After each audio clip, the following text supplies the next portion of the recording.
Migraine തലവേദന അനുഭവിക്കുന്നവർ സാധാരണ ഒരുപാട് തെറ്റിദ്ധാരണകളുമായിട്ടാണ് ഒ പിയിലെത്താറ്. ഇത്തരം തെറ്റിദ്ധാരണകളെ തിരുത്തുന്നതിനെ കുറിച്ചിട്ടുള്ളതാണ് ഈ ഒരു video.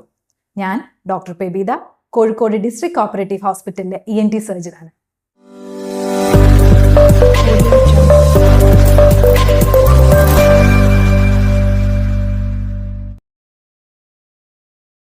Debunking the myths related to migraine. Myth number 1. All migraines are the same. Let's debunk each one by one. Myth number 2. Headaches happen only on one side of the head in migraine. We have to debunk this myth too. Myth number 3. Caffeine causes headache. Absolutely wrong. Caffeine is a double-edged sword in relation to migraine. ഈ 3 മിത്തുകളും ഈ ഒരു വീഡിയോയിലൂടെ break ചെയ്യാനാണ് ഞാൻ ഇന്ന് ശ്രമിക്കുന്നത്. Myth number 1. All migraines are the same. Migraine തലവേദനകൾ വളരെ സിമ്പിളായിട്ട് കാണുന്നവരാണ് പല ആളുകളും. എന്നാൽ മൈഗ്രെയിൻ എന്ന് പറയുന്നത് വളരെ കോംപ്ലെക്സ് ആയിട്ടുള്ള ഒരു ന്യൂറോളജിക്കൽ അസുഖമാണ്. എല്ലാ മൈഗ്രെയിനും ഒരുപോലെയാണെന്ന് ചോദിച്ചാൽ അല്ല. മാസത്തിൽ ഒരു 15 ദിവസത്തിലധികം തലവേദന നീണ്ടു നിന്നാൽ അതിനെ ക്രോണിക് മൈഗ്രെയിൻ എന്ന് പറയുന്നു. 15 ദിവസത്തിൻ്റെ താഴെ മാത്രം തലവേദന അനുഭവിക്കുന്ന ഒരുപാട് ആളുകളുണ്ട്. ഇതിനെ എപ്പിസോഡിക് മൈഗ്രെയിൻ എന്നാണ് പറയുന്നത്.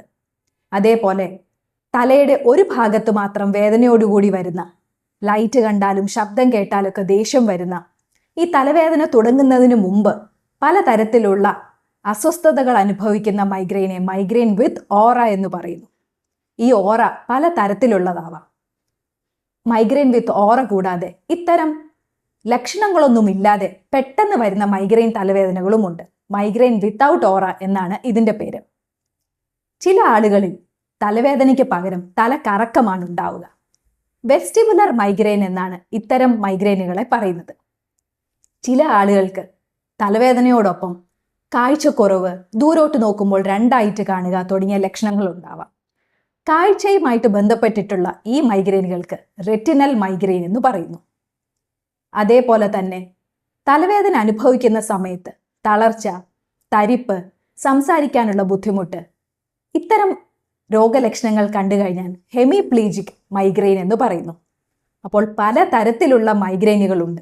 അതേപോലെ തന്നെ സ്ത്രീകളാണെങ്കിൽ മാസക്കുളിയുടെ സമയത്ത് വരുന്ന മെൻസ്ട്രുവൽ മൈഗ്രെയിൻ, ഒരുപാട് സ്ത്രീകൾ ബുദ്ധിമുട്ടുന്ന ഒരു അവസ്ഥയാണ് മെൻസ്ട്രുവൽ മൈഗ്രെയിൻ. ശരീരത്തിലുള്ള ഈസ്ട്രജന്റെ അളവിൽ വ്യത്യാസം വരുന്നത് കൊണ്ടാണ് ഇത്തരം മെൻസ്ട്രുവൽ മൈഗ്രെയിൻ ഉണ്ടാകുന്നത്. അപ്പോൾ ഓരോ മൈഗ്രെയിനും വ്യത്യസ്തമാണ്. ഇത്തരം മൈഗ്രെയിനുകൾക്കുള്ള ചികിത്സകളും വ്യത്യസ്തമാണ്. ഇതാണ് നമ്മൾ ഓരോരുത്തരും മനസ്സിലാക്കേണ്ടത്.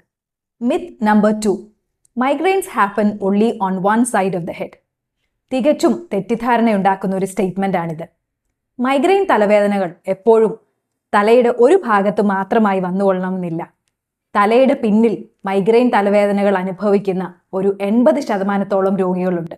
കണ്ണിന് ചുറ്റും, നെറ്റിയുടെ ഇരുവശത്തും, മൂക്കിൻ്റെ ചുറ്റിലുമൊക്കെ തലവേദന വരുമ്പോൾ മൈഗ്രെയിൻ രോഗികൾക്ക് തലവേദന അനുഭവപ്പെടാറുണ്ട്. എന്നാൽ തലയുടെ ഒരു ഭാഗത്തു മാത്രമായിട്ട് വരുന്ന ഒരു തലവേദനയുണ്ട്. ക്ലസ്റ്റർ ഹെഡേക്ക് എന്നാണ് ഇതിൻ്റെ പേര്. വളരെ അസഹനീയമായ വേദന ഒരു വശത്തു മാത്രം, പ്രത്യേകിച്ചും കണ്ണിന് ചുറ്റും വരുന്ന തലവേദനയാണ് ഈ ക്ലസ്റ്റർ ഹെഡേക്ക്. അപ്പോൾ ഒരു വശത്തു മാത്രം അനുഭവപ്പെടുന്ന തലവേദനയല്ല മൈഗ്രെയിൻ്റെ തലവേദന. Myth number 3. Caffeine causes headache. ഇത് വളരെ തെറ്റിദ്ധരിക്കപ്പെട്ടിരിക്കുന്ന ഒരു സ്റ്റേറ്റ്മെൻ്റ് ആണ്. നമ്മൾ കാപ്പിയും ചായയും ഒക്കെ കുടിക്കുമ്പോൾ ശരീരത്തിലെത്തുന്ന ഉത്തേജക വസ്തുവാണ് കഫീൻ. ഒരു 400 മില്ലിഗ്രാം അളവിൽ കഫീൻ നമ്മുടെ ശരീരത്തിനുള്ളിൽ അനുവദിക്കപ്പെട്ടിട്ടുള്ള ലെവലാണ്. സാധാരണയായിട്ട് തുടർച്ചയായി കാപ്പി കുടിച്ചുകൊണ്ടിരിക്കുന്ന ഒരാൾ പെട്ടെന്ന് ഈ കാപ്പി കൂടി നിർത്താൻ തീരുമാനിക്കുമ്പോൾ കഫീൻ വിഡ്രോവൽ ഉണ്ടാക്കുന്നു. ഇതാണ് തലവേദന ഉണ്ടാക്കാനുള്ള ഒരു കാരണം. മറ്റൊന്ന്, തലവേദന അനുഭവിക്കുന്ന രോഗികൾ കാപ്പി കുടിക്കുന്നതിനോടൊപ്പം കഫീൻ അടങ്ങിയിരിക്കുന്ന ഗുളികകൾ കഴിക്കുമ്പോഴും കഫീൻ്റെ അളവ് ശരീരത്തിനുള്ളിൽ കൂടുന്നു. ഇതും തലവേദന ഉണ്ടാക്കുന്ന ഒരു ഘടകമാണ്. എന്നാൽ വളരെ ചെറിയ അളവിൽ കഫീൻ ഉള്ളിൽ ചെല്ലുന്നത് തലവേദന കുറയ്ക്കുന്ന ഒരു മരുന്ന് തന്നെയാണ്. അതുകൊണ്ട് കഫീൻ എന്നുള്ളത് തലവേദന ഉണ്ടാക്കുന്ന ഒരു ഫാക്ടർ അല്ല, മറിച്ച് ഇരുതല മൂർച്ചയുള്ള ഒരു വാള് പോലെയാണ് കഫീൻ. ചിലർക്ക് തലവേദന ഉണ്ടാക്കാം, എന്നാൽ മറ്റു ചിലർക്ക് തലവേദന കുറയ്ക്കുന്ന ഒരു ഫാക്ടർ കൂടിയാണ് കഫീൻ. എൻ്റെ ഈ വീഡിയോ ഇഷ്ടപ്പെട്ടെങ്കിൽ വീഡിയോയുടെ താഴെ കമൻറ്റ് ചെയ്യുക, എൻ്റെ ചാനൽ സബ്സ്ക്രൈബ് ചെയ്യുക. തലവേദന അനുഭവിക്കുന്ന ഒരു ഫ്രണ്ടോ ഫാമിലി മെമ്പറോ നിങ്ങൾക്കുണ്ടെങ്കിൽ ഈ വീഡിയോ ഒന്ന് ഷെയർ ചെയ്യുകയും ചെയ്യുക.